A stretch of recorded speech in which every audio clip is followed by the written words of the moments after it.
Tens of thousands of years ago, primitive people brought fire into caves. This was the first technology.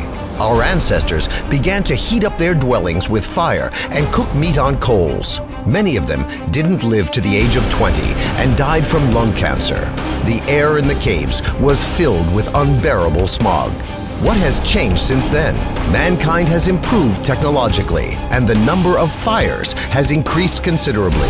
These fires now burn in car engines, diesel locomotives, motor ships, and airplanes, in heating furnaces, in atomic power stations, in boiler rooms, and in factories.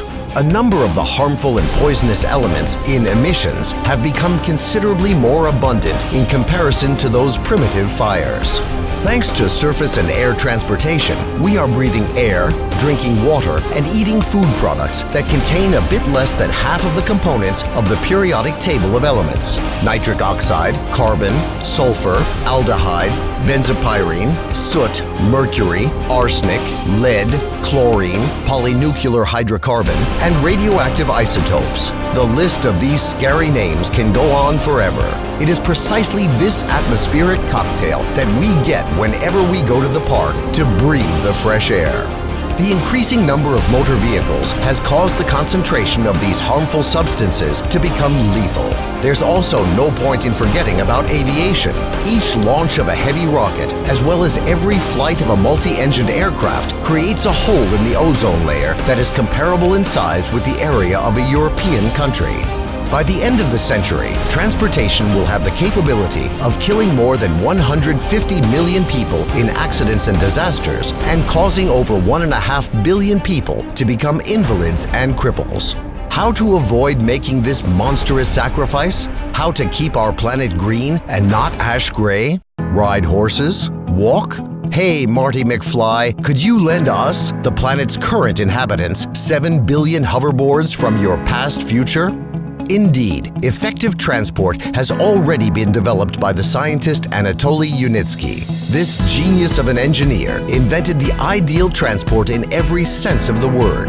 It's called the Rail Skyway. More than 30 years and several hundreds of millions of dollars have already been invested in order to bring Yunitsky's project to life. What do you envision to be the transport of the future?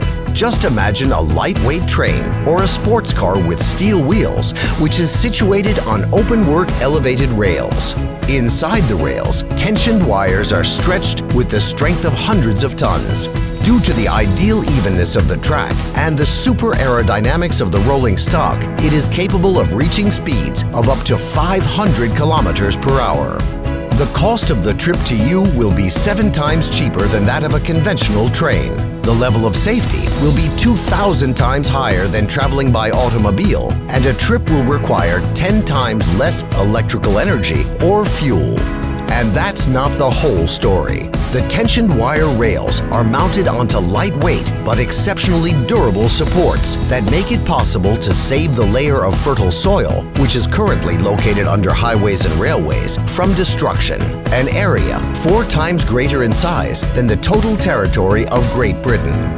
This soil will remain alive, it will breathe, and the green plants growing on it will produce sufficient oxygen for billions of people to breathe. In order to implement this form of transport all around the world, it must be compared with equivalent amounts that have already been spent, which today is approximately the same cost as 2 or 3 football players or 1 or 2 paintings by not even the most famous of impressionists. And it is possible to make this a reality with only public funding.